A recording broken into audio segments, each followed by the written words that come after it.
Hi friends, welcome back to our channel. சில நாட்களாக சித்திரை விழியோட life ஸ்டோரியை தான் பார்த்துட்டு வந்திருக்கிறோம். சித்திரை விழி பையன் பிறந்ததுக்கப்புறம் அம்மா வீட்டிலேருந்து மாமியார் வீட்டுக்கு வந்துட்டாங்க. 3 மாதம் முடிஞ்சிச்சின்னு சொல்லிட்டு.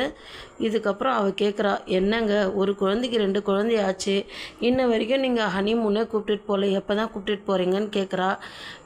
இதுக்கப்புறம் என்ன ஆச்சுன்னு நம்ம வீடியோக்குள்ளே போய் பார்க்கலாம்.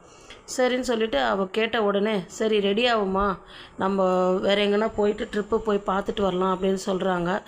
சரின்னு இவ்வளோ எல்லாத்தையும் பேக் பண்ணிவிட்டு குழந்தைங்களையும் ரெடி பண்ணி எடுத்துன்னு காரில் போயிட்டுருக்குறாங்க. காரில் போயிட்டுருக்கிற போது அவன் சொல்கிறான், நீ போயிட்டு உன் தம்பியும் தங்கச்சி ரெடி ஆகிட்டு வர சொல்லு, அவங்களையும் கூப்பிட்டுன்னு போகலாம் அப்படின்னு சொல்லிட்டு, சரின்னா அவங்க தம்பியும் தங்கச்சியும் ரெடி ஆக சொல்லி அவங்களையும் கூப்பிட்டுட்டு நல்லா ஜாலியாக கிளம்புறாங்க. ஜம்மு காஷ்மீருக்கு போகிறாங்க. போயிட்டு அங்கே போய் எல்லா டூரிஸ்ட் பிளேஸும் என்னென்ன பார்க்கணுமோ எல்லாத்தையும் பார்த்தாங்க.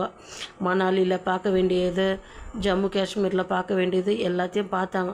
பார்த்துட்டு அங்கே இருக்கிற ஐஸ்லேயும் நல்லா என்ஜாய் பண்ணாங்க. தாங்க முடியல, ரொம்ப ஜாஸ்தி குளிர் தான், என்ன பண்ணுறது. அதுலேயும் நல்லா ஐஸில் நல்லா என்ஜாய் பண்ணாங்க. இந்த மாதிரி தாண்டி நானும் என்னோடய லைஃப் இது பண்ணிகிட்டு இருந்தேன் அப்படின்னு என்ஜாய் பண்ணணும்னு நினச்சிட்டு இருந்தேன். பட் நீங்கள் கூப்பிட்டுன்னு வந்துட்ட அப்படின்னு சொல்லிட்டு சித்திரை விழியோட புருஷன் சொட்ட தலையாக சொன்னான். சரி வாங்க, பசிக்குது போய் சாப்பிட்லான்னா அந்த இடத்துல எதுவுமே இல்லை.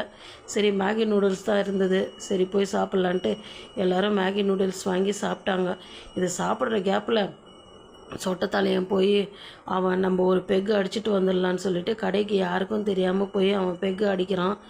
என்ன தான் பண்ணுறதுனே தெரியல. சித்திரை விழியும் சொட்டத்தலையன் காணோன்னு தேடின்னு இருக்கிறா. அதுங்களையும் சித்திரை விழியோட தம்பி கார்த்திகேயனும் கோவப்பட்டு, பாரு நம்மெல்லாம் இல்லைன்னு தேடின்னு இருக்கிறோம், அவன் பாரில் உட்காந்து குடிச்சிட்டு இருக்கிறான் பாருன்னு சொல்கிறாங்க. இதனோட தொடர்ச்சி நம்ம நாளைக்கு பார்க்கலாம் ஃப்ரெண்ட்ஸ். பிடிச்சிருந்தா லைக் பண்ணுங்கள், ஷேர் பண்ணுங்கள், சப்ஸ்கிரைப்